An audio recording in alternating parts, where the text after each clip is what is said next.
ज्याचा अनुभव विश्वदेव सत्यत्वे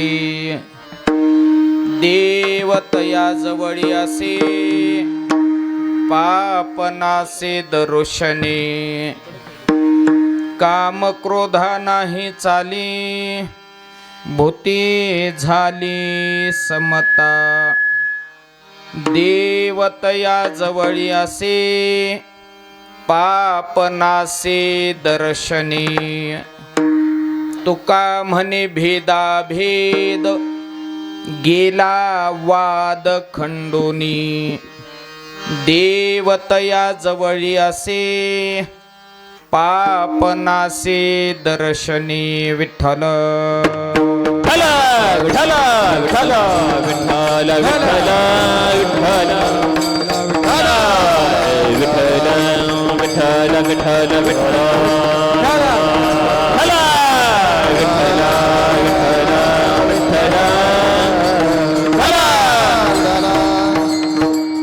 महायोग पीठे तटे भीमरथ्या वरम पुंडरीकाय दातुं मनेन्द्रैः समागत्य तिष्ठान्तमानन्द कंदमु परब्रह्मलिंगं भजे पांडुरंग पांडुरंगाकारू प्रथम नमन पांडुरंगाकारू प्रथम नमन पांडुरंगाकारू प्रथम नमन पांडुरंगाकारू प्रथम नमन हे पांडुरंगाकारू प्रथम नमन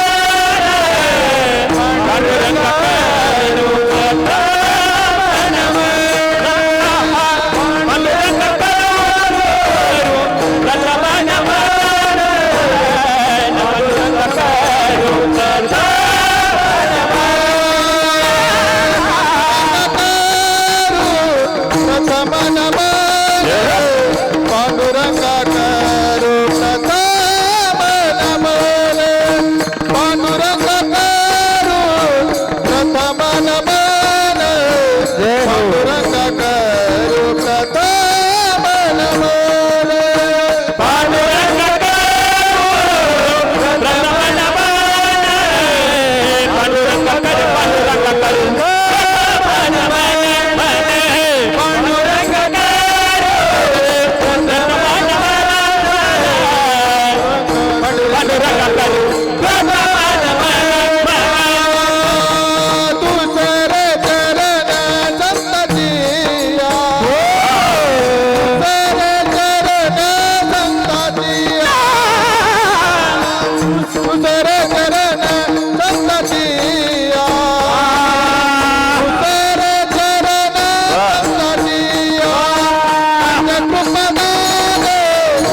ओम नमो शिवा आदि कावडी घेतली खांदी मिळवली संत मांदी त्यांचे चरण रेणू वंदिरे शिव भोळा चक्रवर्ती त्याचे पाय माझे चित्ती जयांचे केलिया स्मरण होय सकळ विद्यांचे अधिकरण तेची वंदो श्रीचरण श्री गुरूंचे ते नमस्कार आता अभिनव वाग्विलासिनी जे चातुर्यार्थ कला कामिनी ते श्री शारदा विश्वमोहिनी नमिलिमिया ओम नमो श्यामनाथा तुम्हा प्रार्थनिया आता सेवेसी आरंभिता होतो असे प्रताप पायाचा प्रताप पायाचा प्रताप पायाचा धन्य प्रताप पायाचा प्रताप पायाचा धन्य प्रताप पायाचा धन्य प्रताप पायाचा धन्य प्रताप पायाचा धन्य पायाचा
शरण शरण जी हनुमंता तुम्हा आलो रामदूता मस्तक ही पायावरी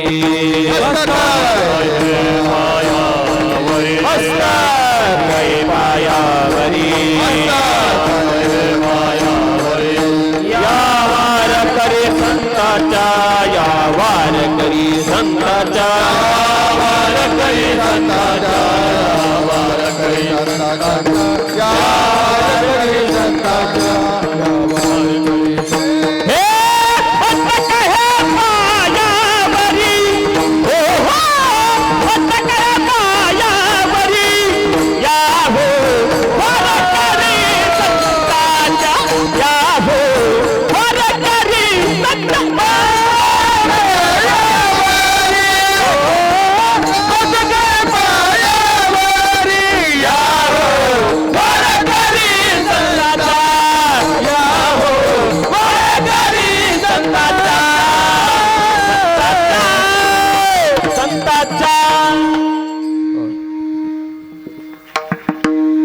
ऐसा ज्याचा अनुभव विश्वदेव सत्यत्वे देवतया जवळी असे पापनासे दर्शने पवित्र प्रांगण पावन भूमी संकीर्तन रूपी सेवेचा अभंग श्रीमंत श्री जगद्गुरु तुकोबारा यांचा अत्यंत महत्त्वपूर्ण असा भगवंताचा पत्ता सांगणारा ॲट पोस्ट मुक्काम सांगणारा अतिशय महत्त्वाचा अगदी गोड श्रीमंत श्री जगद्गुरु तुकोबारा यांचा हा अभंग आहे. महाराज या अभंगाच्या माध्यमातून म्हणतात देव त्यांच्या जवळ राहतो आणि त्यांच्या दर्शनात पाप जातं. म्हणले कोणाच्या जवळ राहतो तर विश्व हेच कोणी एक देव आहे असा ज्याला अनुभवाला देव त्याजवळी असे. ज्याचे काम गेलाय, ज्याचा क्रोध ज्याच्यावरती आक्रमण करत नाही आणि भूतमात्राविषयी ज्याची समतेची भावना निर्माण झाली देव त्याच्या जवळ आहे. आणि भेद अभेदत्वाच्या संबंधातून तो आता परे झाला. देव त्याच्या जवळ अभंगाचा सरळ भाव आहे. विठ्ठल विठ्ठल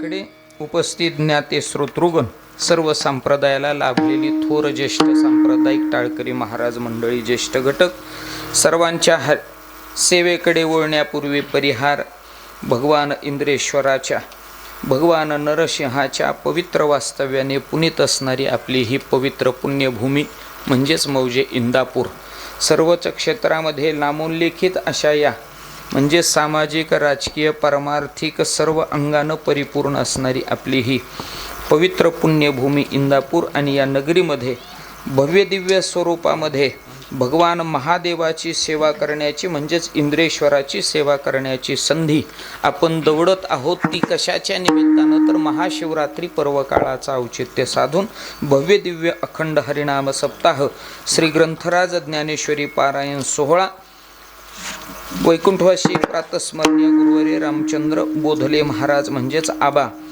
वैकुंठवासी प्रातस्मरणीय गुरुवर्य चंद्रकांत बोधले महाराज यांच्या कृपाशीर्वादानं श्री हरिभक्तीपरायण गुरुवर्य प्रकाश महाराज बोधले आणि श्री इंद्रेश्वर भजनी मंडळ, श्री हनुमान भजनी मंडळ इंदापूर यांच्या मार्गदर्शनाने आणि समस्त ग्रामस्थ मंडळी यांच्या अनमोल अशा सहकार्यातून श्री हरिभक्तीपरायण सागर महाराज जाधव, श्री हरिभक्तीपरायण पांडुरंग महाराज दीक्षित, श्री हरिभक्तीपरायण पांडुरंग महाराज गपाट, श्री हरिभक्तीपरायण सतीश महाराज गपाट, श्री हरिभक्तीपरायण अरुण माने, श्री हरिभक्तीपरायण उत्रेश्वर महाराज कोरे व समस्त गावकरी मंडळी इंदापूर यांच्या व्यासपीठ नेतृत्वानं हा भव्य दिव्य ज्ञानवर्धिनी सोहळा आणि या ज्ञानवर्धिनी सोहळ्यामध्ये आपण सर्वांच्या समोर हरिकीर्तनाच्या माध्यमातून भगवान महादेवाची सेवा आणि आपण सर्वांची सेवा माझ्याकडून घडवून देण्याकरिता आजचा हा दुसरा दिवस मला मिळाला आहे. विठ्ठल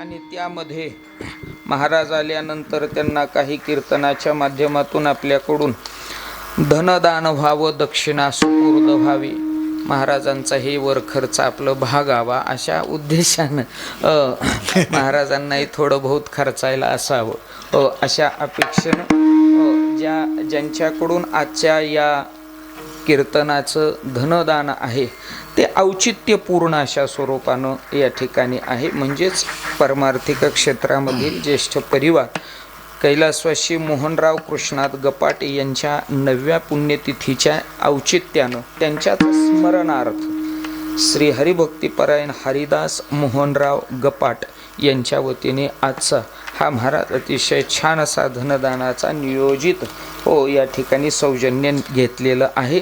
असा हा अगदी गोड कार्यक्रम आहे. गोड कार्यक्रमामध्ये आपण सर्व गोड मंडळी उपस्थित आहात. सर्व गावातील वरिष्ठ ज्येष्ठ महाराज मंडळी, श्री हरिभक्तीपरायण सतीश महाराज, श्री हरिभक्तीपरायण पांडुरंग महाराज, श्री हरिभक्तीपरायण सर्व गावातील भजनी मंडळी, हनुमान भजनी मंडळ, इंद्रेश्वर भजनी मंडळी, सर्व भजनी मंडळी, आपण सर्वांचे मार्गदर्शक, आपल्याला परमार्थाची दिशा आणि परमार्थाची दशा प्राप्त व्हावी याकरिता भजन ही संज्ञा ज्यांनी जीवनामध्ये आत्मसात केली आणि तीच जगापर्यंत पोहोचवण्याचं कार्य या ठिकाणी ज्यांच्या माध्यमातून घडतं आहे आणि तरुण महाराज बऱ्यापैकी आपल्या परिसरामध्ये ज्यांच्या योगे गळ्यात टाळ घेऊन कीर्तनामध्ये उभा राहण्याचं धाडस करू लागली असे श्री हरिभक्तीपरायण भजन सम्राट तालमणी वसंत महाराज खानापूरकर यांची प्रार्थनीय उपस्थिती या ठिकाणी आहे. आणि खऱ्याच अर्थाने त्यांच्या संबंधानं जर आपण विचार करू लागलो तर महाराजांनी पुढे देखील ज्ञानवर्धक अशी पिढी निर्माण व्हावी याकरिता आपले चिरंजीव श्री हरिभक्तीपरायण दीनानाथ महाराज अशा सुपुत्राला शुद्ध बीजापोटी फळे रसाळ गोमटी या उक्तीनं महाराजांचं उद्या कीर्तनही आहे. अशी महाराज गोड पिढी या ठिकाणी निर्माण करण्याचं कार्य म्हणून जे ज्ञान देण्यासाठी गुरु या पदावरती विराजमान होतात ना, त्यांचा 2 प्रकारे महाराज वंश वाढतो. एक असतो तो ज्ञानवंश आणि दुसरा मलवंश. ज्ञानवंशात देखील ज्ञानच असतं, पण मलवंशाला देखील ज्ञान देण्याची महाराज कुवत त्यांच्यामध्ये असावी. याला म्हणतात पिढी जात परमार्थाची परंपरा माझ्या वडिलाची मिराशी गा देवा या उक्तीनं असे श्रीहरिभक्तीपरायण व संत महाराज आहेत. आपल्याला सर्वांच्या संबंधानं अगदी गोड संप्रदायाला अगदी साजेसं व्यक्तिमत्व. कसं आहे, कला म्हटलं की बाकीचे बी सगळ्या गोष्टी येतात, परंतु कलेमध्ये साधू राहणं, कलेत साधकत्व टिकणं हे महाराज खूप अवघड गोष्ट आहे. परंतु आपल्या भागाला त्या अनुषंगानं लाभलेलं गोड अशा स्वरूपाचं रत्न भजन सम्राट आणि सर्व गुणसंपन्न मी म्हणत असतो त्यांना. म्हणजे काकड्यापासून रात्रीच्या जागरापर्यंत कुठंही हटवा मागं पडत नाहीत. काही आपल्याकडं आता हे असं बोलत नाही, पण काही अशी व्यक्तिमत्व असतात की जी प्रत्येक कामाला महाराज त्या ठिकाणी आपल्याला सापडतात. त्यांच्या अंगी सगळ्या गुणांचा अंतर्भाव असतो. म्हणून श्रीहरिभक्तीपरायण गोड व्यक्तिमत्व, संप्रदायनिष्ठ व्यक्तिमत्व अमोल महाराज यांची ही उपस्थिती 8ही दिवस प्रार्थनीय असते. त्याचप्रमाणे भजन सम्राट अगदी गोड चाल म्हणली. श्रीहरिभक्तीपरायण तुकाराम महाराज मुंगळे, तुकाराम महाराज, श्रीहरिभक्तीपरायण भजन सम्राट तुकाराम महाराज मुंगळे अगदी गोड अशा स्वरूपाचे भजनातलं महाराज व्यक्तिमत्व. लहान वयामध्ये त्यांना ही लाभलेली खूप मोठी देणगी आहे. आणि काही गोष्टी लहानपणीच लाभाव्या म्हणजे पुढं जरा कामाला येते. आता लहान वयात देणगी मिळाली. अगदी गोड व्यक्तिमत्व संप्रदायाला लाभलेलं. विनेकरी महाराज आपल्याचे इथले तरुण आहेत, सगळ्या गुणानं संपन्न. मला चांगलं वाटलं वसंत महाराज, मी मगापासून बघत होतो, वा म्हणलं भारी काम आहे. महाराज विनेकरी उत्रेश्वर महाराज आपले कोरे, अगदी गोड विनेकरी. आणि ह्या वयाला विनेकरी शोभ महाराज आला पाहिजे. विनेकरी सगळीकडं गळाटलात होय द्या इकडं असल्याची विनेकरी. पण खरंच इंदापुरात तुमच्याकडं बघितलं का, एक तुमच्याकडं तरुणांनी महाराज परमार्थ साधावा अशी एक खूप मोठी चांगली परंपरा आहे आपल्यामध्ये. आणि तरुण इथं झटायला ओतप्रोत असतात. मग ते कोणतंही काम पडलं तरी त्याच्यामध्ये ती समरस राहतात. हे अगदी गोड सद्भावना तुमच्या अंतःकरणात अशी उत्तरेश्वर महाराज आहेत. मृदंगासाठी 8 दिवस ज्यांची या ठिकाणी प्रार्थनीय उपस्थिती आपल्याला लाभते. मूर्ती लहान, कीर्ती महान. अगदी असे मृदंग सम्राट. तसं त्यांच्याबद्दल बोलायचं झालं तर लहान वयामध्ये मृदंगामध्ये खूप मोठं महाराज स्थान त्यांनी मिळवलं. खूप मोठ्या लेवलचे पुरस्कार त्यांना प्रदान झाले. आणि वारकरी शिक्षण संस्थेच्या माध्यमातून पंडित केशवजी जगदाळे गुरुजी यांचे आशीर्वाद घेऊन नवीन पिढी देखील याच्यामध्ये तयार व्हावी याकरिता जे आज काम करतायत वारकरी शिक्षण संस्थेच्या माध्यमातून, असे आपण सर्वांचे लाडके. मी तर म्हणत असतो आमच्या गळ्यातले ताई ते, कारण गळ्यात वागवाय काही लय वजन आहे. चला, असे श्री हरिभक्तीपरायण मृदंग सम्राट योगेश महाराज पांचाळ यांची प्रार्थनीय उपस्थिती. इकडच्या बाजूला मृदंग सम्राट आपल्याच गावातलं, तब्येत बी तशी पकवास बी तसा, बोलायचं काम नाही, असं वजनदार व्यक्तिमत्व श्री हरिभक्तीपरायण आपले ओम महाराज आहेत. हार्मोनियमसाठी आमच्या सामनगावचे बापूरावजी गोफणे आहेत. गायनासाठी श्री हरिभक्तीपरायण तसं सगळेच गुण आहेत त्यांच्याकडे बी. मृदंगातलं नाविन्य आहे. मृदंगामधलं योगेश महाराज ते गुरुबंधूच आहेत. श्री हरिभक्तीपरायण मृदंग सम्राट संदीप महाराज आमटे यांची देखील या ठिकाणी प्रार्थनीय आज उपस्थिती आहे. व्यासपीठ चालक म्हणून श्री हरिभक्तीपरायण सागर महाराज अगदी आपल्या वडिलांचा परमार्थ अगदी चिकाटीनं जोपासण्याचं काम करतायत वैकुंठवासी भीमराव महाराज. वसंत महाराज तुमच्या काळातले सवंगडी आहेत तुमचे, ते भीमराव महाराजांचे ते सुपुत्र आहेत. श्री हरिभक्तीपरायण सागर महाराज आहेत.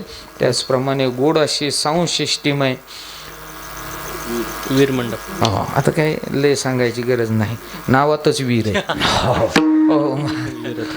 आणि वीर साऊंड सिस्टीम या ठिकाणी गोड साऊंड सिस्टीम आहे. आणि सगळं हे रेकॉर्ड करून पुन्हा पुन्हा पुन्हा पुन्हा पुन्हा पुन्हा पुन्हा पुन्हा महाराज हे पुण्य आपल्याला मिळावं, हे पुण्य आपल्यापर्यंत पुन्हा पुन्हा पोहोचावं. आणि हे पुण्य महाराज पुन्हा पुन्हा आपल्याला त्या श्रवणानं, त्या भक्ती महाराज अंतःकरणानं आपल्याला भेटावं. आणि म्हणून हे पुण्य वाढवण्यासाठीच पुण्यवाणी चॅनलच्या माध्यमातून त्या ठिकाणी अगदी गोड असे महाराज शूटिंग होते. त्याचे संस्थापक अध्यक्ष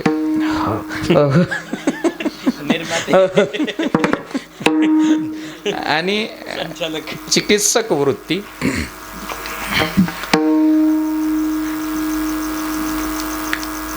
एक भक्तांचे 4 प्रकार. त्याच्यातला जिज्ञासू एक भक्त असतो आणि जिज्ञासू भक्ताची सारखी तळमळ असते. काहीतरी प्राप्तीच्या संबंधानं ते महाराज तळमळ करत असतात. त्याच्यासाठी ते सतत ते महाराज प्रयत्न करत राहतात. आणि अशी ज्यांची जिज्ञासू वृत्ती आहे हो, आणि असं व्यक्तिमत्व म्हणून त्यांची जिज्ञासा आहे. आणि ती जिज्ञासा आपण सर्वांच्या प्रेममूलक शुभेच्छानं ती लवकरच पूर्ण होणार आहे. म्हणजेच जे भावी भागवताचार्य आपल्याला पाहायला मिळणार आहेत श्री हरिभक्तीपरायण गोविंदजी कुलकर्णी महाराज याप्रमाणे अशी सर्व मंडळी आहेत. आता ले सगळ्याची नावं घेत बसत नाही. कोणाचं नाव राहिलं असेल तर घरी गेल्यावर तिला सांगा, घेईन ती उकाण्यात. अशी सगळी मंडळी आहेत. चला आपण सर्वांच्या उपस्थितीत आज भगवान इंद्रेश्वराची सेवा.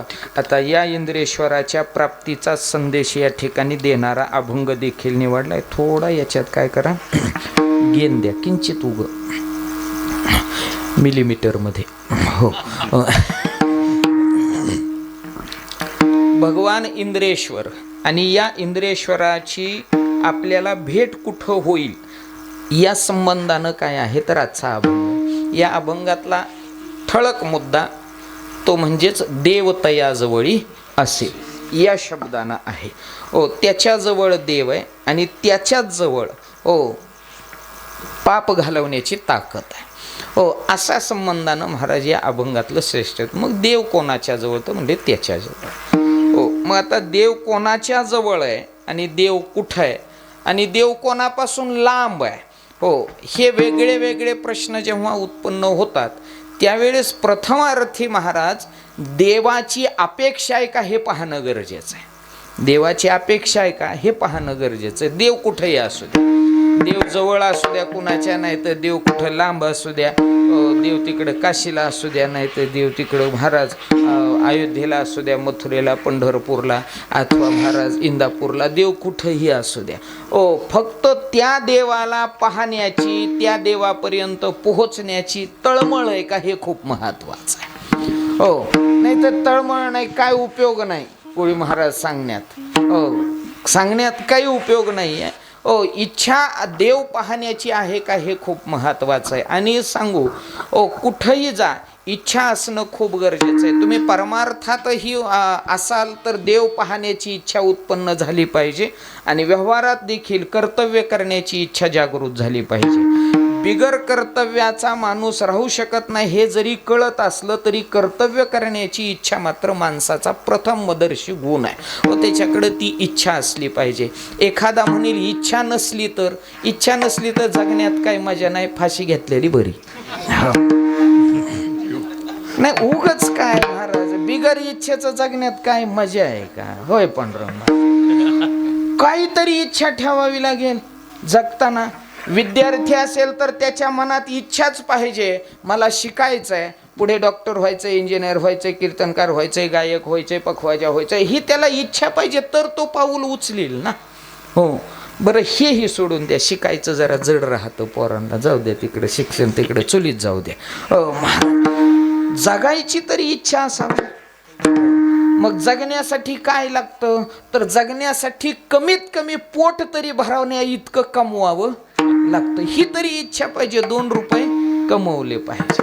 हो, ह्याची तरी इच्छा पाहिजे का? ही नाही म्हणल्यावर मग कशाला उगच्या उग खायला कारण भुईला भार. नाही, काहीतरी इच्छा जर नसेल तर त्याचं जन्मून बी उपयोग नाही. इच्छा झाली पाहिजे. इच्छेशिवाय माणूस जगत नाही बरं का महिला मंडळी. सून नाही तोपर्यंत सून आणण्याची इच्छा, सून आली की तिला कधी एकदा हाकलून देईन ह्याची इच्छा राहिलीच पाहिजे. त्याशिवाय संसार चांगला वाटत नाही. इच्छा कोणतीही असू द्या पण इच्छा उत्पन्नच झाली पाहिजे. शिकण्याची इच्छा असू द्या किंवा ही शिकण्याची जरी इच्छा नसली तरी तपकीर ओढून शिकायची का होईना पण इच्छा असू द्या. इच्छा असणं खूप गरजेचं. इच्छाशिवाय माणूस काम करू शकत नाही. 2 मुद्दे मी ठेवतो तुमच्या समोर. जगायचं जर असेल ना तर इच्छा ठेवा आणि मरायचं जर असेल ना इच्छा मारा. ह्या 2 तत्वात जगा. महाराज, जगायचं जर असेल ना तर इच्छा ठेवा आणि मरायचं असेल तर इच्छा मारा. जो जगताना इच्छा ठेवू शकतो त्याच्याकडं मरताना मारायची इच्छा देखील असली पाहिजे. म्हणून इच्छा ठेवून जगावं आणि इच्छा मारून मरावं. जगणं श्रेष्ठ होतं आणि जाणं श्रेष्ठ होतं. विठ्ठल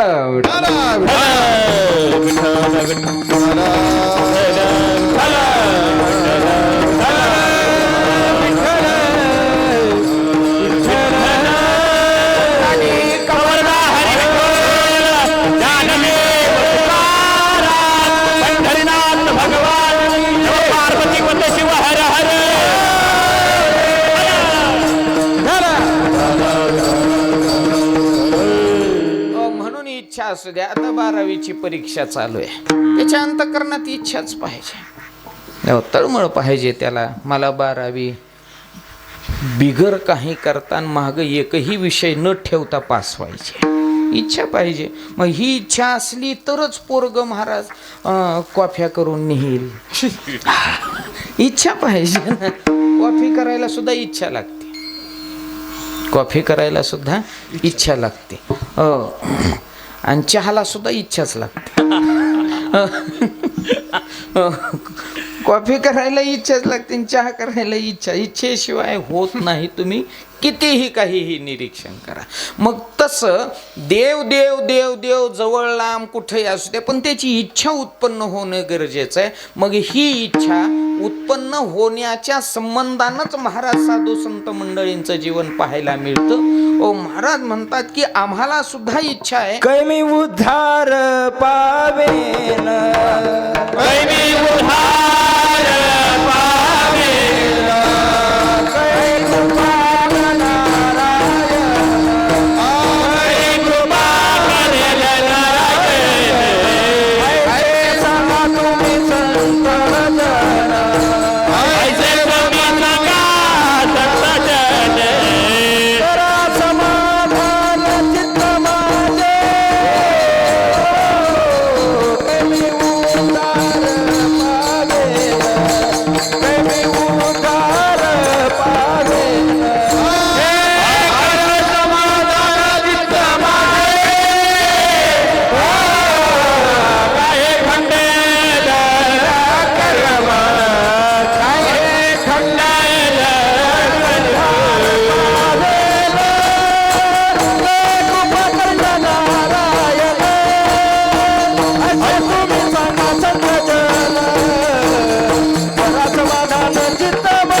कैमी उद्धार पावे. काय कृपा करील नारायण ऐसे सांगा तुम्ही संत जन करा समाधान चित्त माझे, याला काय म्हणतात हो तर महाराज इच्छा, उद्धार करून घेण्याची इच्छा, तळमळ, हो जिज्ञासू वृत्ती, हो ही खूप महत्त्वाची आहे. आणि मग अशी ज्याची इच्छा उत्पन्न होते ना हो त्याच्यासाठी जीवनाच्या सार्थकत्वाचा सिद्धांत सांगण्यात आला हो की जन्माला आलं की तुझी जी इच्छा उत्पन्न झाली आहे ती पूर्णत्वास तेव्हा जाईल, तुझा उद्धार तेव्हा होईल ज्या वेळेस तुझ्या दृष्टीला देव भेटेल. विठ्ठलची एक देखली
झाली आहे, आनंद आहे मला, काही मी उद्धार पावेन. आणि ही इच्छा पूर्णत्वास जाण्याकरिता, तो उद्धार करून घेण्याकरिता आता तुला देव पाहणं गरजेचं आहे. आणि मग या जन्माचं सार्थकत्व या ठिकाणी परिपूर्णत्वात दिसेल. आणि म्हणून मग ओ महाराज म्हणतात विठ्ठलची एक देखलिया, तुका म्हणे जन्मा आल्याचे सार्थक.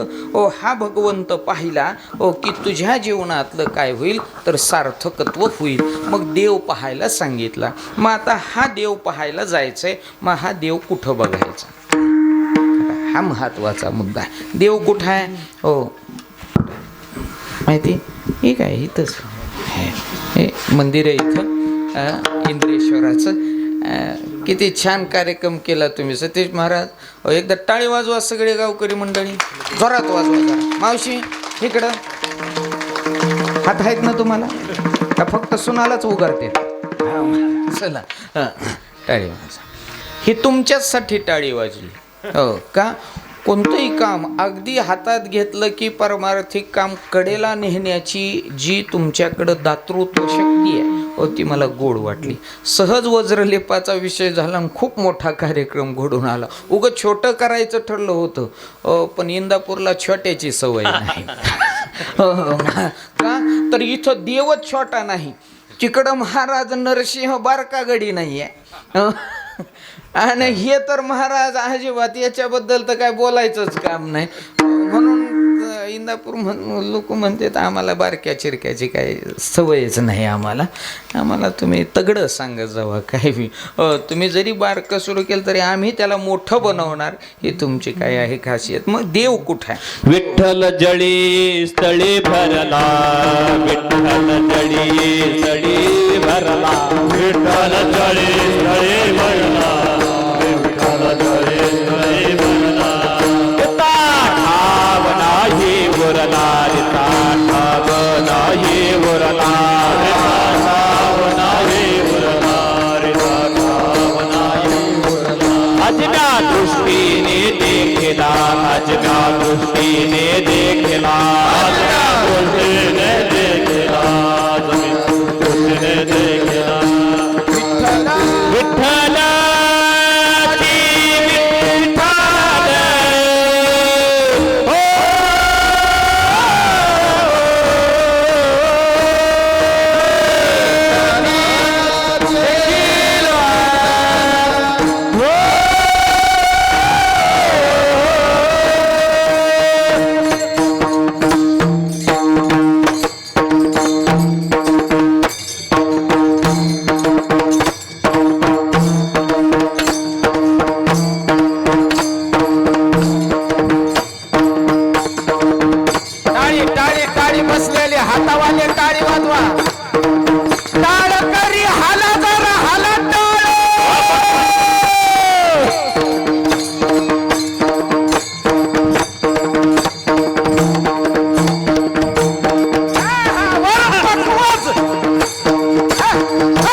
उरला विठ्ठल तळी तळी भरला रिता खाव नाही उरला आज मी दृष्टीने देखिला विठ्ठलाची विठ्ठल तळी रिता खाव नाही उरला दृष्टीने पाहिला विठ्ठलाची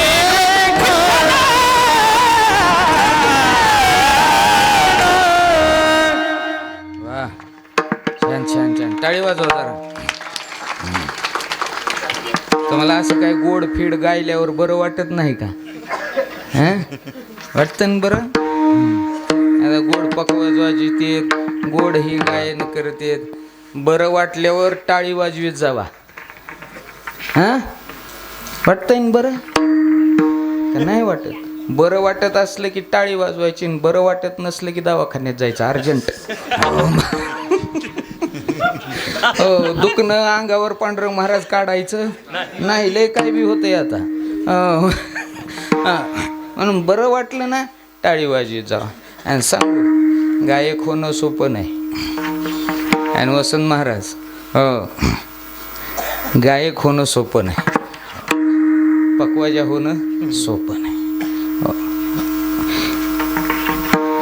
लय कष्टाच्या गोष्टी आहेत, लय कष्टाची.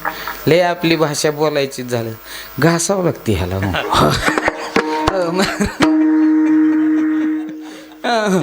उगच तुम्ही सप्त्याला बोलविलंय घ्यायला घासू लागते हो. घासून घासून चड्या राहिल्या नाहीत महाराजांच्या. काय सांगायचं तुम्हाला, सोपं नाही. आणि सांगू तुम्हाला, कीर्तनाचं संगीत ही सगळ्यात मोठी झालर आहे. कीर्तनाची संगीत ही सगळ्यात मोठी झालर आहे योगेश महाराज. हो, संगीताशिवाय कीर्तन नाही, संगीताशिवाय कीर्तन नाही, आणि संगीताशिवाय हे बी नाही.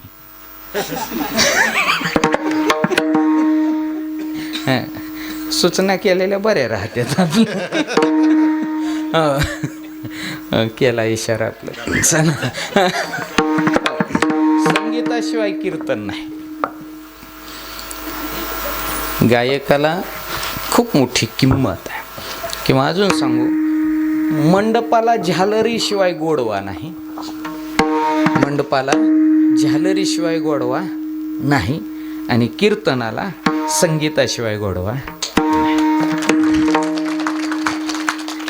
लाख रुपयाचा मंडप आणू द्या याने, नुसतं कापड ह्याकडच्या त्याकडं, बिगर झालरीचं. काय त्याने नुसतं पालच दिलंय काय.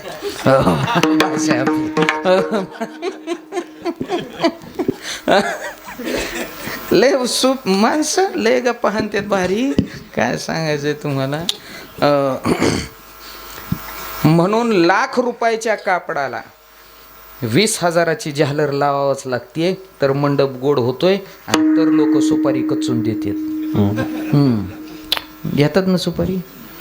कोणती? RMD नाही.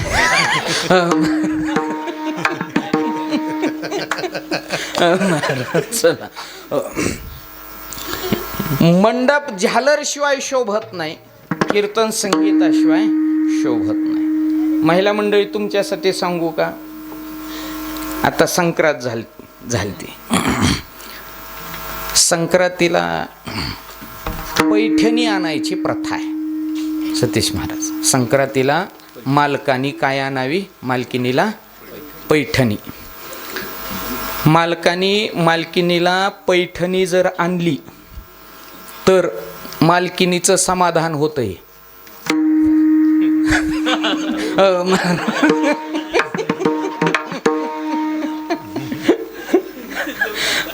आणि तिचं समाधान झालं तर ती तुकारामाला सांभाळते. चला, हे अगदी सोपं गणित आहे. पैठणी घ्यावी संक्रांतीच्या निमित्तानं. आता पैठणी कुठनं आणायची माहिती का पांडुरंग महाराज? तुम्ही म्हणताल बार्शीला जाऊ, नाही जायचं. बार्शीला तुम्ही कोणते बी आणा, ते नाटी आणा, बनाटी आणा, इरकल आणा, छापील आणा, एखादी ते काय म्हणतात काही की, जाऊ दे आपला पैठणीचा विषय, इतकं काय मी बी लय नसतो त्याच्यात पडतले. पण पैठणीचा विषय सांगतो. पैठणी कुठं मिळते माहिती आहे का? पैठणी मिळते येवल्याला. कुठं? येवला. येवला माहिती आहे ना कुठं आहे? हां, शिर्डीच्या पुढं येवला. हां, येवला कुठं आहे? शिर्डीच्या पुढं. आता कळालं नाही येवला कुठं आहे? ती शिर्डीच्या पुढं. आणि शिर्डी कुठं आहे माहिती आहे ना? कोट्यात बांधली. हां,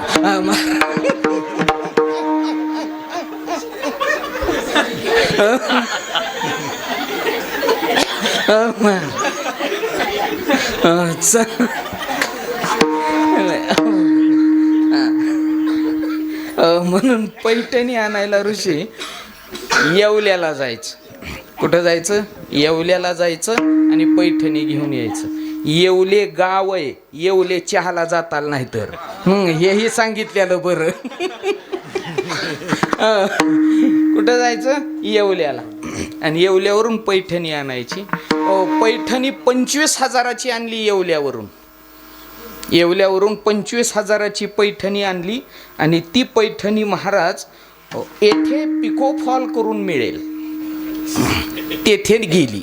हो, 25,000ची पैठणी, 100 रुपयाचा फॉल.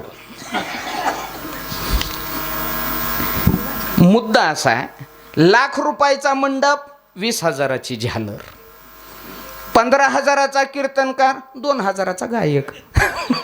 कळालं तर बरं.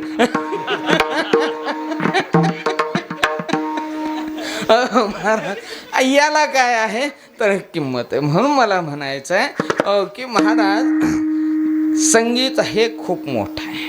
हो, खूप मोठं आहे महाराज. हो, आणि या संगीताला हो जो बांधून ठेवतो ना, हो, तो आहे पखावाज.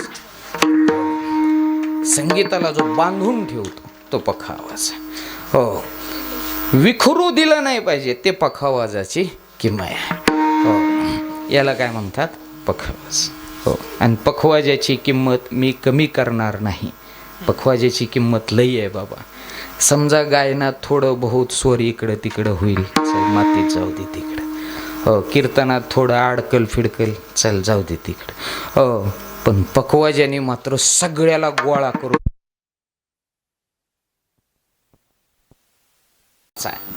देव काय करायचा? पाहायचा. मग हा देव एकदा पाहिला की विषय संपतो. जन्माचं काय झालं? सार्थक झालं. समजा आता इथून आपण उठलो आणि सगळीच इंद्रेश्वराच्या त्या महादेवाच्या पिंडीवरती डोकं टेकवलं, त्याला डोळं भरून पाहिलं की आपल्या जन्माचं काय झालं? सार्थक झालं. बरोबर आहे. मग एकदा सार्थक झाल्यावर, हो बरं का संदीप महाराज, एकदा सार्थक झाल्यावर हो पुन्हा काही कुटाणा करायची गरज आहे का? पुन्हा देवदेव करायची गरज आहे का? पुन्हा मंदिराकडे जायची गरज आहे का? हो, तर पुन्हा जायची गरज नाही. जन्माचं सार्थक झालं. किंवा आणखीन पंढरपूरला वारीला जातो आपण. पंढरपूरला वारीला जातो. मग कोणाची आषाढी असेल, कोणाची माघवारी असेल, कोणाची कार्तिक वारी असेल, कोणाची चैत्र असेल, कोणी कोणी महिन्याच्या वाऱ्या करतं. काही जणाची तर वारी अशी आहे, अमोल महाराज, त्यांचा सर्कलच आहे त्यांचं. ते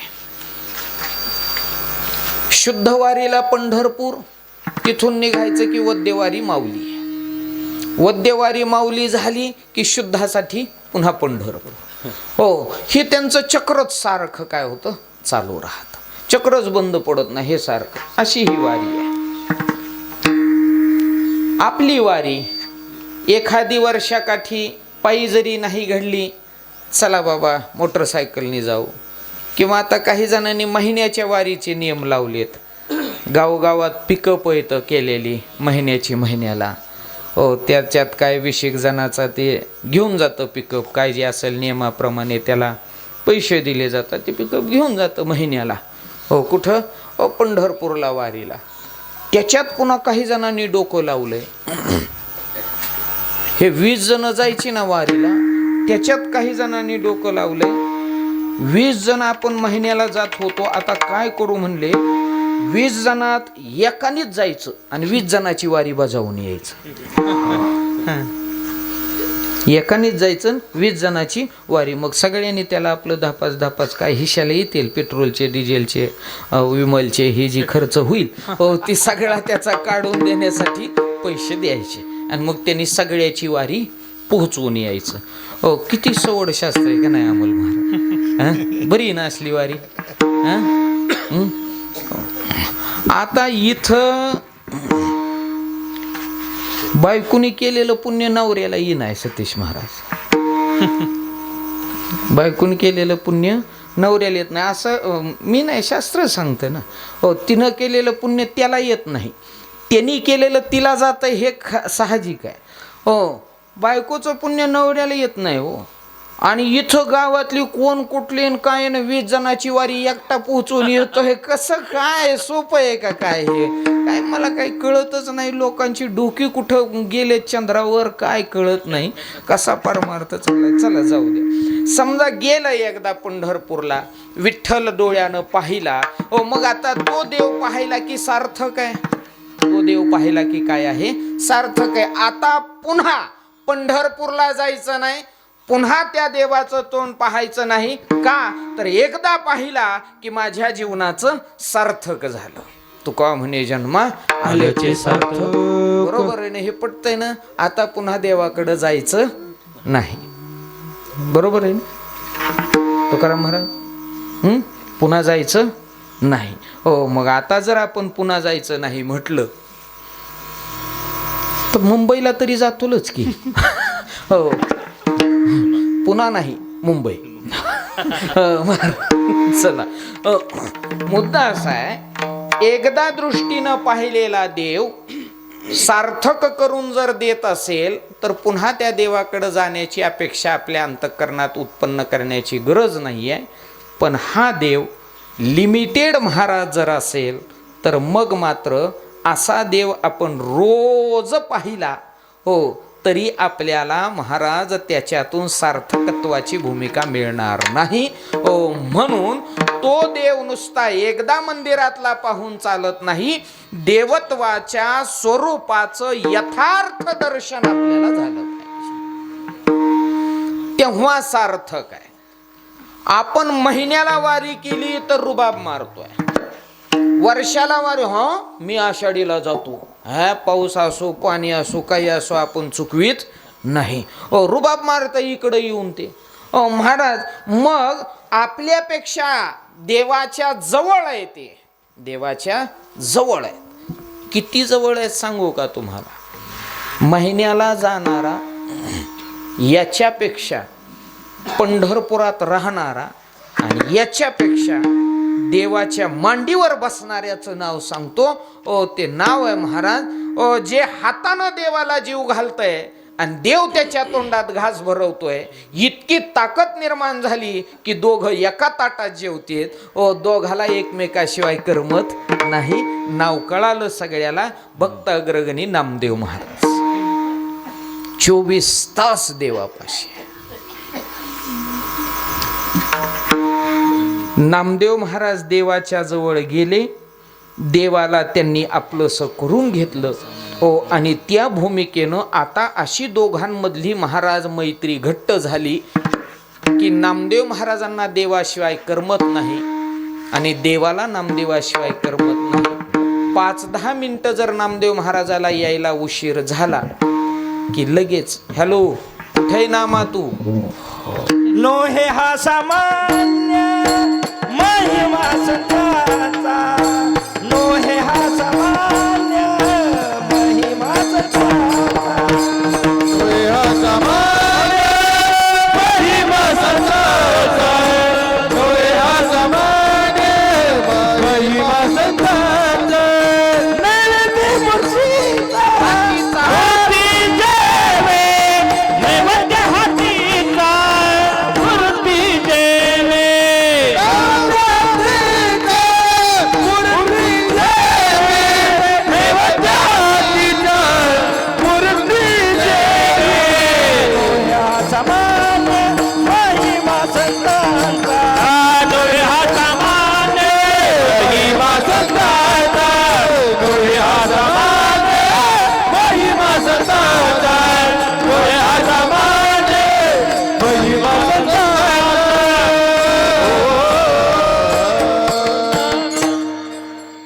हातनं देव जेवला ते नामदेव महाराज आहे. आणि त्या नामदेव महाराजांना 24 तास देवाचा सांगात आहे. देवाच्या जवळ 24 तास आहे. हो, तरी देखील आणखीन नामदेव महाराजांना म्हणता आलं नाही. तुका म्हणे जन्म आल्याचे सार्थक विठ्ठलची एक देखली. 24 तास देवाचं तोंड पाहणाऱ्या नामदेव महाराजांना आणखीन अधिकार नव्हता जन्माचं सार्थकत्व झालंय म्हणायचा. हो, आणि आपण वर्षाला एकदा जाऊन कसं जमतंय असं? इतकं सोपं आहे हे काय? महाराज बाजारचा जाऊन भाजीपाला आणणे, हो काय हे इतकं सोपं नाही आहे. 24 तास राहणाऱ्याला सुद्धा म्हणता आलं नाही माझं सार्थकत्व झालंय. हो, इतकी अवघड भूमिका आहे ही. मग सार्थकत्व नामदेव महाराजांचं झालं नाही कशावरून? तर पंढरपुरात जेव्हा सभा भरली, संतम संमेलन भरलं चंद्रभागेच्या वाळवंटात, बलाढ्य संतांची मांदियाळी आहे, ज्ञानोबाराय आहेत, नामदेव महाराज आहेत, महाराज आदिशक्ती मुक्ताबाई आहेत, सोपान काका आहेत, महाराज गोरोबा काका आहेत. हे संत मालिका हे महाराज वाळवंटात बसली आहे. आणि वाळवंटात बसल्यानंतर महाराज चर्चा चालू झाली. आता त्या सगळ्या सभेमध्ये मोठं कोण होतं माहिती आहे तुम्हाला? कोण होतं मोठं? बर, कोण मोठं होतं माहिती नाही? माहिती मी सांगतो. इथं ना गोरोबा काका मोठे होते ना ज्ञानोबाराय मोठे होते. हो, तिथं चांगदेवाला महाराज धडा शिकवणारी मुक्ताई ही मोठी नव्हती. हो, तिथं मोठं कोण होतं माहितीये का? तिथं नामदेव महाराज मोठे होते. कारण यांच्यापेक्षा ह्यांची छाती फुगलेली जास्त होती. का? मी देवाच्या जवळ आहे. ह्यांचं काय 24 तास मी देवापाशी राहतोय. आणि सांगू, नामदेव महाराजांना बोलायला बाकीची सगळीच भ्यायची. टचून भ्यायची. नामदेव महाराजांना बाकीची खूप भ्यायची. त्याचं कारण होतं, ह्या सगळ्या संतांना वाटायचं 24 तास देवापाशी असतंय, आपण कधीतरी येतोय. हो, याला उग काहीतरी म्हणण्यात मजा नाही. आपण जर याला काही म्हणायला गेलो तर हे बसल्या बसल्या देवापाशी पिन करू शकतंय, आपली पुन्हा पंचायत आहे. म्हणून भ्यायची. म्हणून मी म्हटलो नामदेव महाराज हे तिथं मोठे होते. हो, पण हे अज्ञानी मोठे होते. अज्ञानी मोठे होते. आणि मग ज्ञानी मोठे महाराज ज्ञानोबाराय होते. ज्ञानी मोठे महाराज गोरोबा काका होते. ज्ञानी मोठी महाराज आदिशक्ती मुक्ताई होती. महाराजाशी संत मालिका मोठी होती. मग चर्चा निघते, संत कोण आहे? आणि मग सगळेच म्हणते संत कोण आहेत असं विचारण्यापेक्षा तपासा. आणि मग तपासण्याचं सूत्र गोरोबा काकाकडे. म्हणले त्यांच्याकडंच का? तर त्यांना तपासायला चांगलं येतं. कारण त्यांना कच्चा आणि पक्क, हे पक्क माहिती आहे. काय म्हणून त्यांना का? तर ते काय करतेत तर मडकी घडतेत. घडलेली मडकं कोणतं कच्चं आहे कोणतं पक्क आहे हे काढायची त्यांच्याकडे काय आहे? पात्रता आहे. आणि म्हणून गोरोबा काका परीक्षक निवडले. आणि गोरोबा काकांनी थापटणं एका एका डोक्यावर महाराज मारायला सुरुवात केली. ज्ञानोबारायांच्या मारलं, टांग वाजलं. मुक्ताईच्या मारलं, टांग वाजलं. सोपान काकांच्या मारलं, गोरोबा काकांनी स्वतःच्या डोक्यात हाणून घेतलं, टंग. आणि नामदेव महाराजांच्या डोक्यात मारलं, बद्ध वाजलं. तिकडून मारावं लागलं.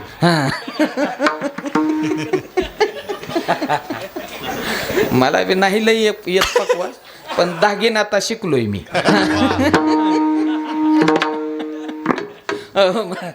चला, नामदेव महाराजांचं बद वाजलं. आणि मुक्ताबाई महाराज अतिशय आनंदानं म्हणाल्या, कच्चाय रे हे. असा नामदेव महाराजांना राग आला. रागात महाराज लाल झालं, डोळ्यात पाणीही आलं. पळतच गेलं देवापाशी. काय पांडुरंगा म्हणला, 24 तास तुझी सेवा करतोय म्हणला, तुझं पाय सोडित नाही म्हणला 24 तास. थोडा इकडं तिकडं जाऊस तर लगी फोन बी करतो म्हणला. हो इतका सारखा मी तातडीनं तुझ्यापाशी असतोय. आणि खुशाल म्हणला माझी टिंगल केली म्हणला वाळवंतात ह्या बाकीच्यांनी. नुसती चेष्टा लावली म्हणला माझी यांनी. झालंय काय? अरे मला कच्च म्हणतायत सगळे. पांडुरंग परमात्मा म्हणतायत तर मग असशील ना. हो असशील, असल्याशिवाय थोडंच म्हणलंय कोणी. मग देव म्हणतो तूही टिंगल करायला. टिंगल करीत नाही म्हणला मी आणि चेष्टाही करीत नाही. जे खरं त्यांनी सांगितलं तेच सांगतोय. ते म्हणला कसं काय? मी कच्चा कस काय? जा म्हणला सांगतो तुला, तू कच्चा आहे का पक्का आहे तुझ्याच जीवाला कळेल. हो तुला असं मी तर सांगितलेलं कळणार नाही. हो मी सांगितलेलं तू मानणार नाही. आणि मग नामदेव महाराजांना पाठवलं विसोबा खेचारांपाशी. आता तिथून पुढं सगळ्यांना दृष्टांत माहिती आहे. नामदेव महाराज तिथं गेले. हो गेल्यानंतर जर्जर म्हातारं. हो त्यांच्या पायाच्या खाली महादेवाची पिंड आहे. पिंडीवर त्यांचा पाय आहे आणि पाय पिंडीवर असल्या कारणाने नामदेव महाराजांनी पाहिलं विसोबा मीच. राग आला नामदेव महाराजाला. देवाला काही कळत नाही म्हणालाय. नास्तिकाकडं पाठवलंय, जे पिंडीवर पाय ठेवून झोपलंय त्याच्याकडं मला पाठवलंय. राग राग म्हणतंय त्याला. तुला कळतंय का म्हाताऱ्या? ते आधी पिंडीवरचा पाय काढ. ते म्हणलं आता म्हातारा झालो बाबा मी, मला माझं कोणतंच अवयव उचलत नाही तर पाय तरी कसा उचलेल? उचल तू पाय म्हणला आणि जिथं पिंड नाही तिथं ठेव. आणि मग नामदेव महाराजांनी पाय उचलला आणि महाराज जिथं पिंड नाही तिथं टेकवायला सुरुवात केली. जसा पाय टेकवणार टेकनाला पुन्हा पिंड तयार झाली. पुन्हा पाय उचलला, पुन्हा तिसरी पिंड टेकनाला तयार झाली. पुन्हा चौथी पिंड टेकनाला तयार झाली. ओ महाराज अशी पिंड होता ओ नामदेव महाराजाचा पिंड पडला पण पिंड बंद झाली नाही. आणि मग नामदेव महाराजांच्या लक्षात आलं कच्च का पक्क. हो म्हणून मी काय म्हणलो, एकदा देव पाहण्यानं हो पूर्णत्व नाही. हो दोनदा वारी करण्यानं पूर्णत्व नाही. हो आणखीन महाराज 24 तास देवापाशी राहण्यानं सार्थकत्व नाही. हो मग सार्थकत्व केव्हा? पिंड नुसती एका जाग्यावर नाही तर बहु जाग्यावरती व्यापकत्वाने महाराज देवत्वाची अनुभूती, हाच महाराज साक्षात्कार आहे. आणि या साक्षात्काराला म्हणतात जन्म आल्याचे सार्थक. ओ आणि म्हणून म्हटलं जातं ओ हा सार्थकत्वाचा भाग ओ जीवनामध्ये आत्मसात करून घेतल्या नंतर महाराज म्हणतात पूर्णत्व आहे. आणि मग हेच पूर्णत्व म्हणजे काय तर व्यापक भगवंताच्या संबंधानं महाराज अनुभूती येणं म्हणजे अभंगाचं पहिलं.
अनुभव आहे विसोबांना प्रत्येक ठिकाणी देव आहे. अनुभव नाही आहे नामदेव महाराजांना, फक्त विटेवरच देव आहे. हो, आणि म्हणून 24 तास देवापाशी राहणं सार्थकत्व नाही. देवत्वाची विश्वव्यापक अनुभूती येणं सार्थकत्वाचं प्रतीक, जे नामदेव महाराजांना विसोबारायांच्या निमित्तानं महाराज प्राप्त झालं. आणि म्हणून ऐसा ज्याचा अनुभव विश्वदेव सत्यत्वे. खूप उदाहरणानं विश्वच देव आहे. आता अमुक देव आहे नाही, तमुक देव आहे नाही, इथं देव आहे तिथं देव आहे नाही. हो, तर देवच आहे आणि देव सोडून काहीच नाही हे आहे. हो, ही अनुभूती आहे. उदाहरण म्हणून, हिंट म्हणून टिक करून जातो पुढं तुम्हाला. गवळणीच्या अनुभूतीनं आत हरी बाहेर हरी, हरीने घरी कोंडिले. आणखीन गवळणीच्या अनुभूतीनं कामासाठी बाहेर निघालीये पाणी आणण्याकरिता. उंबऱ्याच्या बाहेर एक पाय टाकला, दुसरा पाय टाकण्याकरिता तिनं पाय उचलला आणि पाय उचलला, पण पाय उचलल्यानंतर तिनं तसाच पाय धरला सतीश महाराज. पायच खाली टेकवायला तयार नाही. आणि मग सासूनं पाहिलं, म्हणले झालंय काय तुझ्या पायाला, जावं की झरझर लवकर पाणी घेऊन यावं, का टेकवेनास खाली पाय. गवळणीचा पाय असाच आदर, ते पायच खाली ठेवायला तयार नाही. त्यावेळेस सासू रागवत जवळ आली, झालंय काय तुला, का पाय ठेवत नाही. आणि मग ती सांगते, कसा ठेवू सासूबाई पाय, का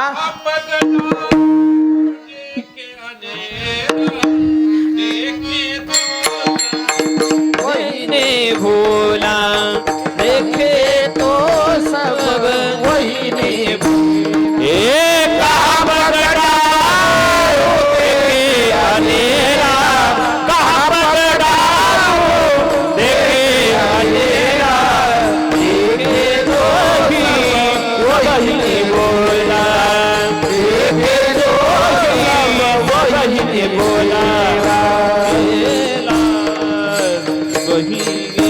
सासू म्हणाली, का टेकवत नाही पाय, कसा टेकू म्हणली आता सासूबाई पाय. कहा पग डारू देखे अनेरा, देखे तो सब वहीने घेरा. ओ, कुठही मी आता दृष्टी टाकली की मला देव सोडून दुसरं दिसत नाही. मग जर इथं पाय टाकायला गेले तर तिथं माझा देव. याला अनुभूती म्हणतात, ऐसा ज्याचा अनुभव. ओ महाराज, किती सांगायचे अनुभव तुम्हाला, सगळ्याला दृष्टांत रूपानं माहिती आहे. अगदी महाराज नारायण नारायण महाराज नामस्मरण प्रल्हादाचा. आणि हे प्रल्हादाचं नामस्मरण जिव्हारी लागतं हिरण्यकश्यपूच्या. हो, आणि म्हणून मग मारण्याचा प्रयत्न आहे, प्रयत्न निष्फळ होतात. आणि हिरण्यकश्यपू नाविलाजास्तव त्याला म्हणतोय, आहे कुठं देव तुझा सांग. हो, आता प्रल्हाद म्हणतोय, तर कुठे म्हणून सांगू. नाही नाही म्हणले, जागा सांग. जागा सांगू नेमकी कोणती म्हणले, का ओ सांग ना कुठं आहे. म्हणला, कुठं नाही म्हणून सांगू. कुठे म्हणून सांगण्यापेक्षा कुठं नाही म्हणून सांगू. ओ, जिथं मी बघल तिथं माझा काय आहे. इथं आहे का जमिनीत म्हणले, हो. वर स्लॅपवर आहे का, हो हो. खांबात आहे का, हो. खांबावरील मारिली दुर्जनी. हो महाराज, भगवान नरसिंह प्रगट झाले. मुद्दा असा आहे. हो, आता अजून याच्यात थोडं पुढं राजवाडा होता तो हिरण्यकश्यपूचा. काय होता, राजवाडा. मंदिर नव्हता, काय होता, राजवाडा. घर, सोडक्यात घर होतं ते. त्याच घरातल्या खांबात देव निघाला. मग मंदिराच्या इटत का नसेल. ये रुमने काष्टी पाशानी सखळ, ये रुमने काष्टी पाशानी सखळ, ये रुमने काष्टी पाशानी सखळ, रुमने काष्टी पाशानी सखळ. आहे वनमाळी जेथे तेथे, आहे वनमाळी जेथे तेथे, हे आहे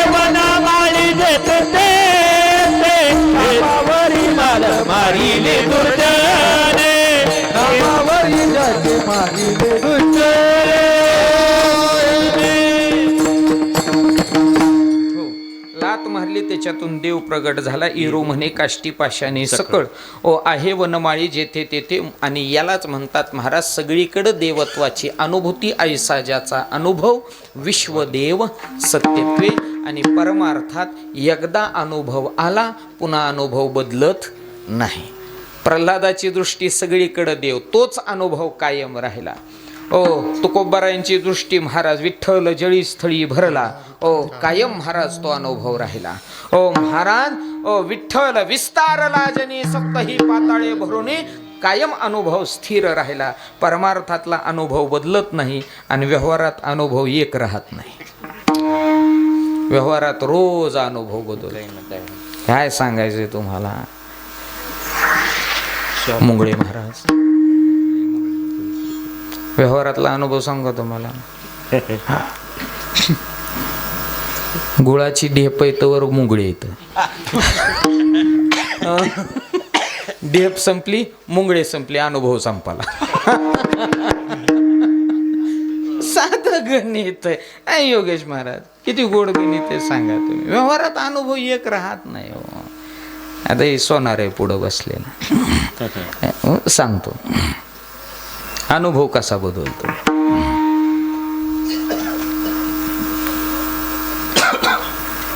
$1,50,000 झालं सोनं म्हणायचं. हा 1,60,000 लयच महा. तुम्ही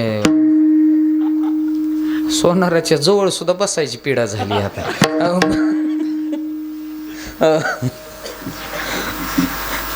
अनुभव कसा बदलतो. 60,000 होतं, 70,000 होतं, घेत होती माणसं. आता त्याच सोन्याबद्दलचा अनुभव तुम्हालाही लक्षात आला असेल बदललाय. आलं का.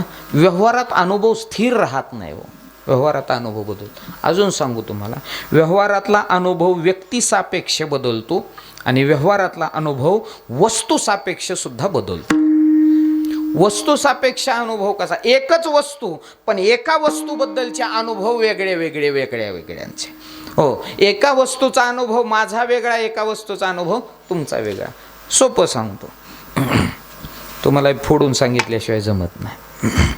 हो, कारण तुम्हाला फोडाफोडी लई आवडती.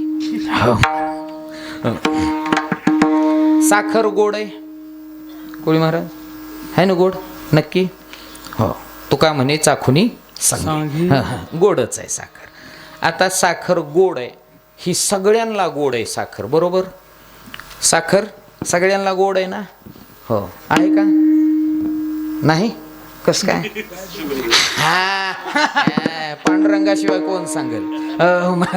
चला, साखर गोड आहे कोणाला, ज्याला डायबिटीस नाही त्याला. आणि साखर गोड असून कडू आहे कोणाला, ज्याला शुगर आहे त्याला. अजून सांगू तुम्हाला, शुगरवाल्याला साखर कडू आहे. नुसती साखरच कडू नाही, ज्याला शुगर नाही तो सुद्धा शुगरवाल्याला कडू आहे. का तर ती कडू साखर खाताय. हो चला. हो, म्हणून शुगरवाल्याचा अनुभव त्याच साखरेबद्दलचा निराळा आहे. हो, किंवा आपल्याकडं महाराजांचं प्रमाण आहे, रोग्या विषतुल्य वाटे हे पक्वान्न, तोंडाशी कारण चवे नाही. हो महाराज, म्हणून अनुभव व्यवहारातला प्रत्येकाचा वेगळा आहे. सून एकच आहे मावशी, सून एकच आहे.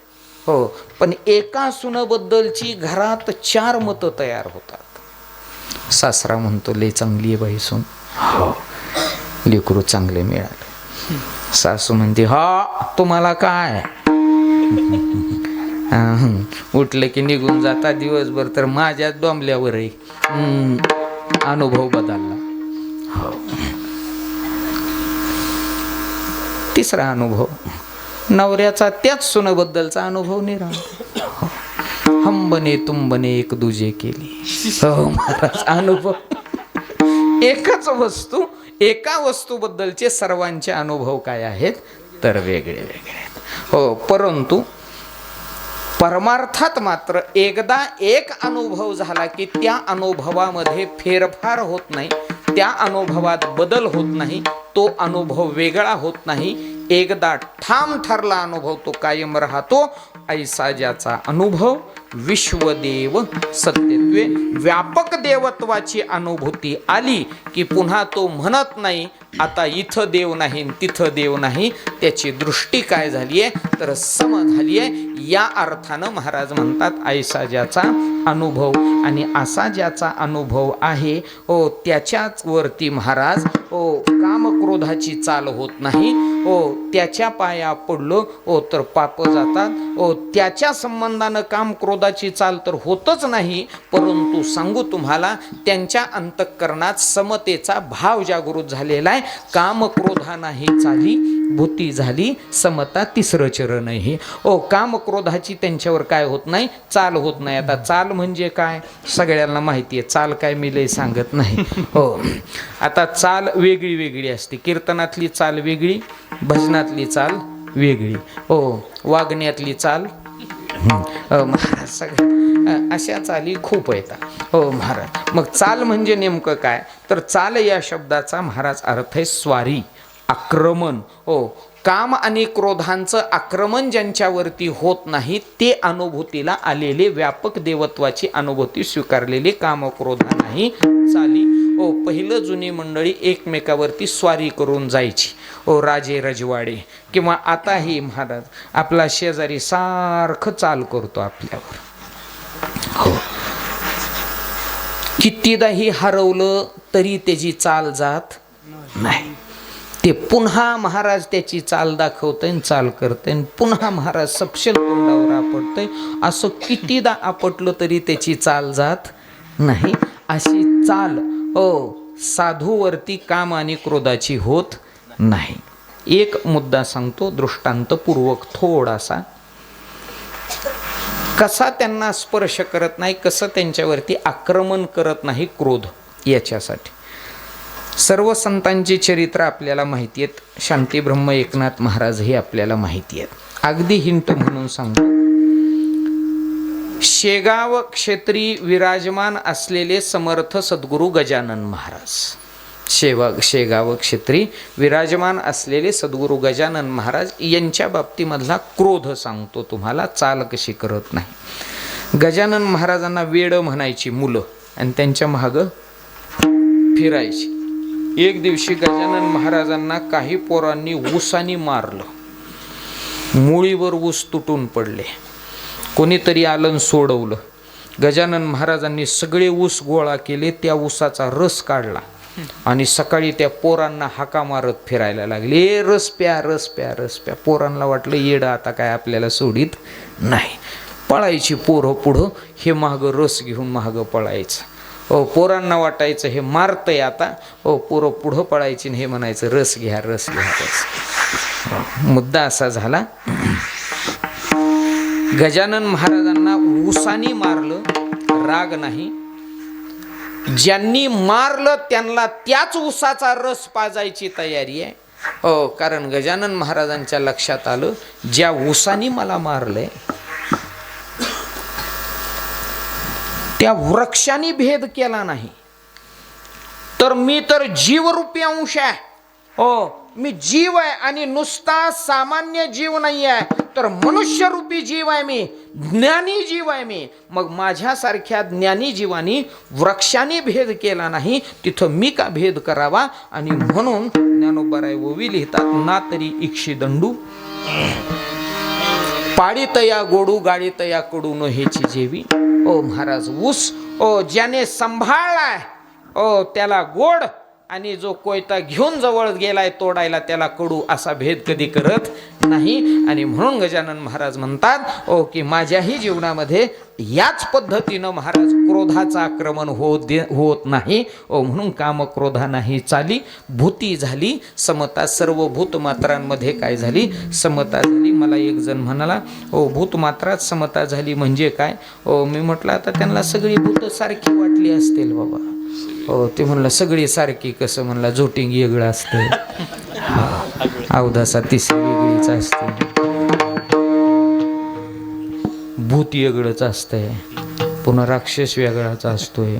महाराज हाडळ वेगळीच असते, पुन्हा ती दिवट्याची वेगळीच असते. ती दिवट्या बंद झाले आता दिवट्या फिवट्या वेगळी वेगळी असतात महाराज. ही सगळी समान कशी? महाराज म्हणले त्या दिवट्यांना त्यांनीच काढी लावा, तिकडं मला बघायचं नाही. पण भूतमात्राविषयी समतेचा भाव जागृत झाला. याचा अर्थ काय? तर भगवंतानी बनवलेल्या जीवाच्या मध्ये आता महाराज त्यांना समानतेचा संदेश दिसू लागला. त्यांना घोडं, गाढव, कुत्र, माणूस याच्यात फरक दिसत नाही. सगळी काय लागली आता दृष्टीनं देव दिसायला लागली. भूती झाली समता. हो, म्हणून विषमता संपून गेली. विषम धुओनी सांडी येले.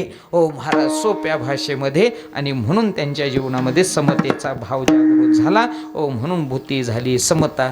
ठीक आहे. आणि याच्या पुढे जाऊन अगदी गोड महाराज सांगतात, तुका म्हणे भेदा भेद, तुका म्हणे भेदा भेद, म्हणलो मी आता. हो, तुका म्हणे भेदाभेद गेला वाद खंडून. हो महाराज, मग वाद खंडून गेला. कशाचा? भेद आणि अभेदत्वाचा. म्हणजे कशाचा? आतापर्यंत भेद होता, आता भेद राहिला नाही. आता भेद महाराज काय झाला? हो, तर महाराज संपुष्टात आला. तुका म्हणे भेदाभेद गेला वाद खंडून.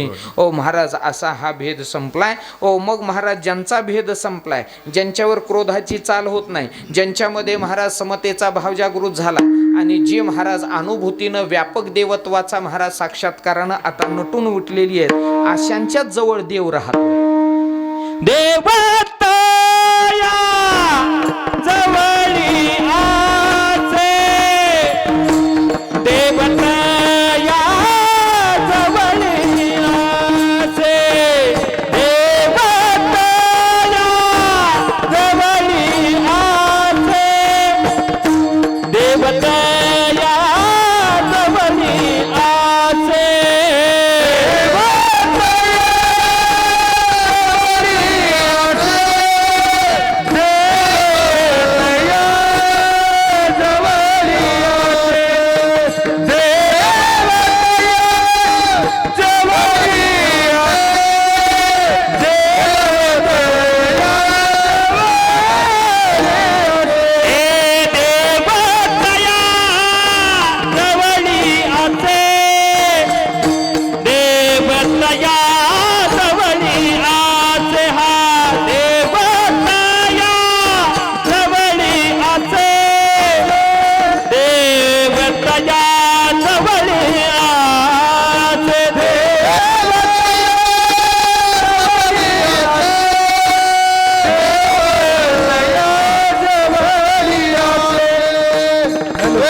दर्शने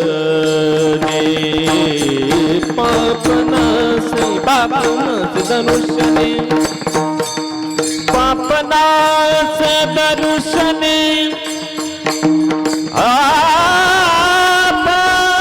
पापनास दर्शने पापनाचे दर्शने पापनाचे दर्शने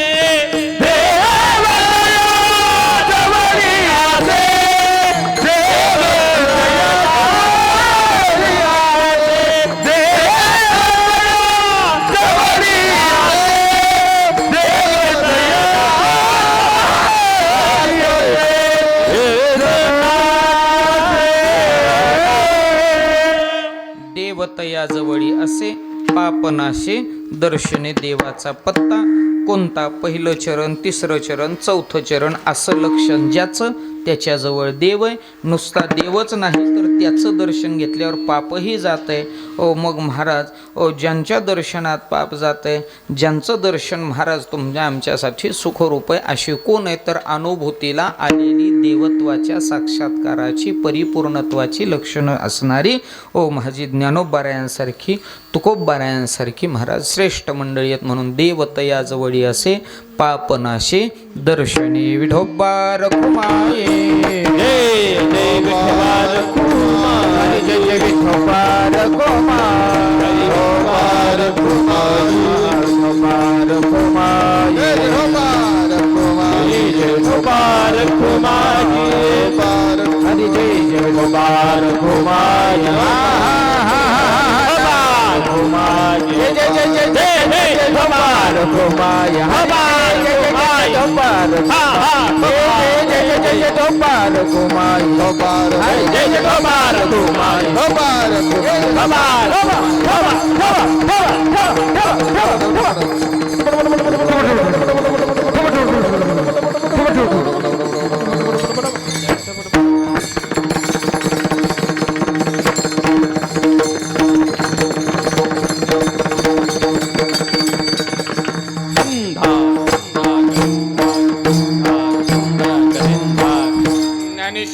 माऊली ज्ञानराज माऊली तुकाराम